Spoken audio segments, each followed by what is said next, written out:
তার জন্য কোনো রাজনৈতিক কারণ নেই। গত বছর ট্যাবলো অ্যাপ্রুভ হয়েছিল, এবারে কেন অ্যাপ্রুভ হয়নি এটা ভারত সরকারের আছে তারা বলতে পারবে।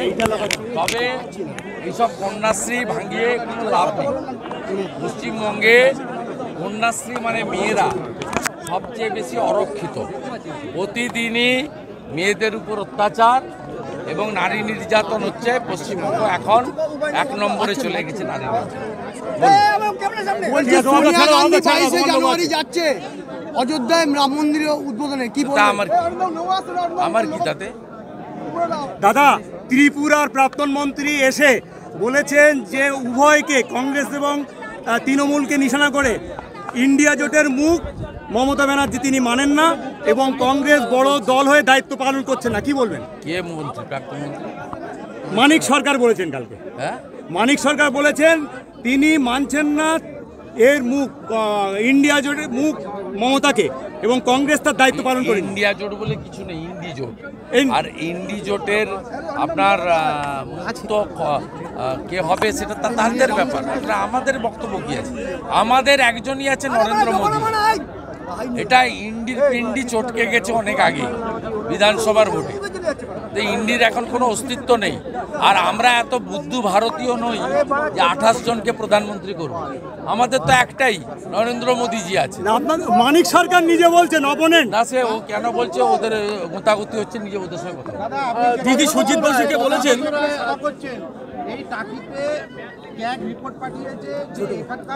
মিউনিসিপাল রিক্রুটমেন্ট স্ক্যামে টাকি এবং বসিরহাটের পুর প্রধান এবং পৌরসভা জড়িত।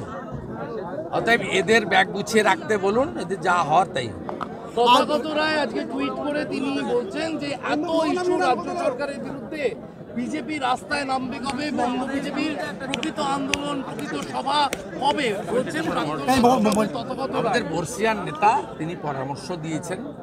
আমি তাকে শ্রদ্ধা করি। তার সম্পর্কে কোনো সোশ্যাল মিডিয়া পোস্ট নিয়ে আমার মন্তব্য করি। দাদা, 22 তারিখে তো সোনিয়া গান্ধী যাচ্ছেন, মুখ্যমন্ত্রী কি নেমন্তন্ন পেয়ে যাচ্ছেন? না, নেমন্তন্ন পেয়েছেন? রাম জন্মভূমি তীর্থক্ষেত্র ট্রাস্টকে জিজ্ঞেস করুন। আমরা হিন্দুরা পালন করব, কিন্তু উই আর নট অর্গানাইজার। এটা বিজেপির কর্মসূচি নয়। রাম জন্মভূমি তীর্থক্ষেত্র ট্রাস্ট তারা ঠিক করেছেন কাকে ডাকবেন, কি করবেন। এই প্রশ্নের উত্তর তারাই দিতে পারবেন। আমরা যারা জালি হিন্দু নই, প্রকৃত হিন্দু, তারা রাম জন্মভূমি উদ্বোধনের দিন যেভাবে পালন করা উচিত সেইভাবে উৎসবের মতো পালন। মুখ্যমন্ত্রী কি হিন্দু নন? জালি হিন্দু। জমি যার টোটাল হচ্ছে 139.17 বিঘা, এখানে পাওয়ার অফ অ্যাটর্নি করে হিন্দুদের কাছ থেকে শাহজাহান শেখ নিয়ে 3টে ট্রাস্ট করে রেখেছে। Sheikh Sumaiya Hafizia trust, Basanti educational and welfare trust, Haji Abu Siddique Hafiza trust. এর জন্ম, ঠিকুজি সব সংগ্রহ কমপ্লিট। আমি শুধু সূচনা দিয়ে গেলাম।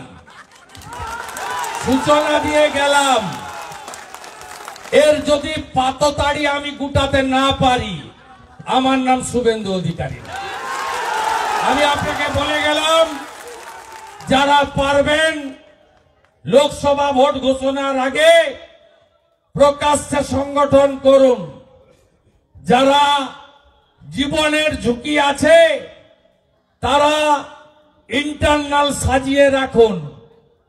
হুইসেল ঠিক দেব, হুইসেল মারব, বুঝতে পারবেন, ধপ করে দেবেন। আমি মজিদ মাস্টার আর লক্ষণ সেটের নাম দিয়েছি, ওরা অনেক আগে অতীত হয়েছে। গত বছরেরও আগে কেষ্ট মন্ডল বলে একটা 150 কেজি ওজনের লোক ছিল। ওই লোকটা বীরভূমে ভোট এলেই বলতো উন্নয়ন রাস্তায় দাঁড়িয়ে আছে। ভোটের দিন বলতো গুড় বাতাসা নকুল দানা খাওয়াবো বিরোধীদের।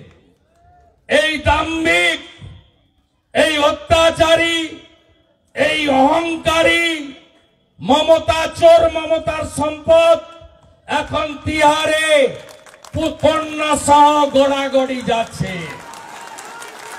আপনারা ভরসা রাখেন, ভরসা রাখেন।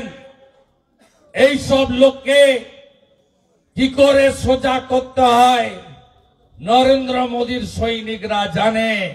আমাদের নেতা বলেন, না খাউঙ্গা না খানে দুঙ্গা, অতএব চোর ধরো, চোর ধরো।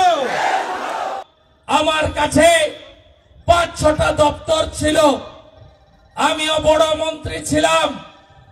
মমতা ব্যানার্জি আর তার ভাইপোর এই পরিবারবাদ, এই তানাশাহি, এই তোষণের রাজনীতি খতম করব বলে আমি ওদেরকে ফেলে দিয়ে ভারতীয় জনতা পার্টির ঝান্ডা ধরে 3 বছরেরও বেশি সময় কাজ করছি। আমি যদি 65,000 সংখ্যালঘু ভোট থাকা নন্দীগ্রামে রাজ্যের মুখ্যমন্ত্রীকে 1956 ভোটে হারাতে পারি, আপনার বসিরহাট আপনারা পারবেন না কেন? আপনারা পারবেন। কি করতে হবে আমরা জানি। করতে হবে ভয়মুক্ত পরিবেশ, ভয়মুক্ত পরিবেশ।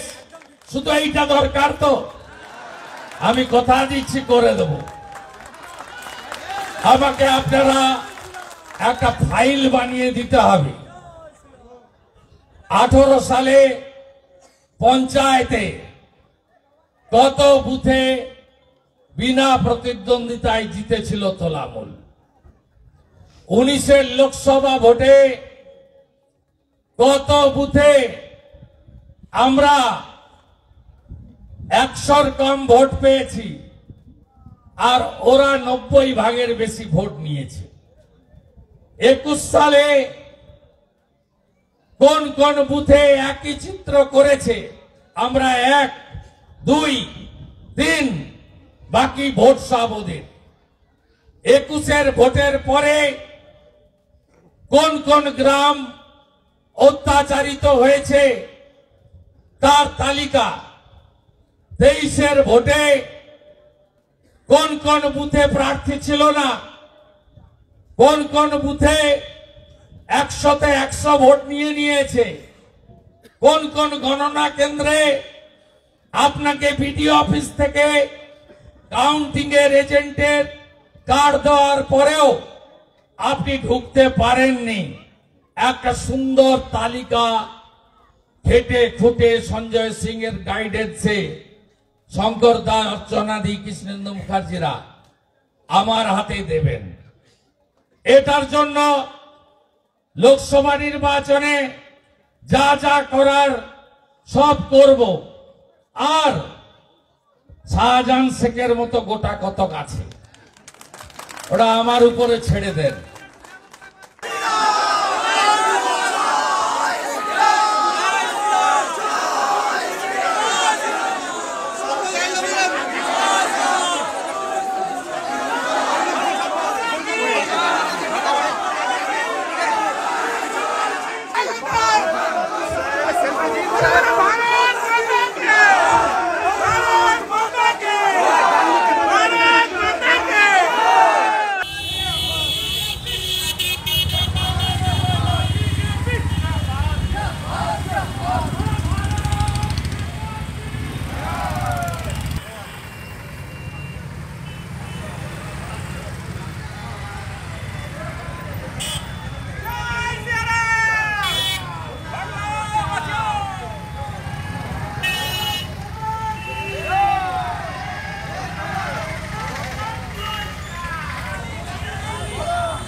প্রধান একটাই পঞ্চায়েত রিঙ্কু পাত্র মহাশয় এবং তাদেরকে বরণ করে দেবেন।